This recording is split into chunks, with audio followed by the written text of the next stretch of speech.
California earthquake wave, stranger than you might think. July 16, 2019. Most people living in Southern California all their lives would be quick to say that earthquakes are nothing out of the ordinary. California earthquake wave, stranger than you might think. USGS map depicting double shock and secondary tremor sites shortly after event M7.1, which displays a distinct T-pattern created by the two perpendicular fault zones. USGS/public domain. However, with the arrival of the July 4th holiday, residents of northern Los Angeles had more than just fireworks to shake things up, while a swarm of earthquakes shook the desert communities across the region until the following week. NBC Los Angeles reported that as of Monday morning nearly 3,000 minor tremors had been reported in the area since the 7.0 magnitude shock on Friday and magnitude 6.4 in the Independence Day earthquake, the strongest earthquakes which have hit Southern California for the last 20 years. The earthquakes were centered around the town of Ridgecrest in the Mojave Desert,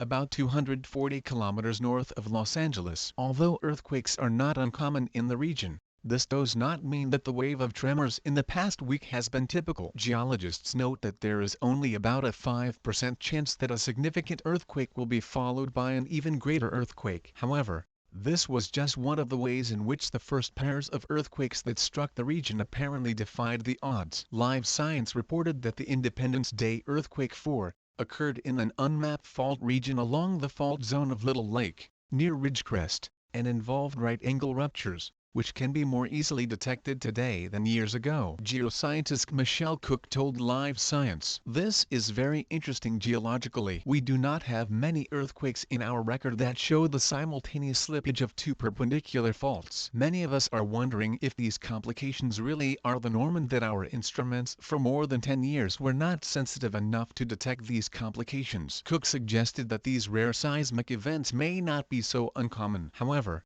geologists were not the only ones to notice strange things coinciding with the recent earthquakes in California. According to the National Amateur Radio Association (ARRL), disturbances in the spread of HF on the West Coast seem to coincide with the July 4th earthquake, resulting in a large shortwave radio blackout during the holiday, a phenomenon that was observed by a number of ham radio operators in the region. Alex Schwartz, amateur radio operator in British Columbia, Canada, who operates the RF seismograph, reported that there were correlations between earthquake activity and high-frequency band conditions, said the radio outage began around 1600 UTC on July 4 and continued on July 5. According to ARRL, Schwartz said that on July 4 the blackout was total except 20 meters, where conditions were severely attenuated. The RF seismograph also detected the 7.0 magnitude earthquake on July 6 in the same neighborhood. Finally, NASA was also monitoring the quakes, with a little help from the Japanese space agency JAXA and one of its satellites, which resulted in colorful images of the earthquake-affected areas.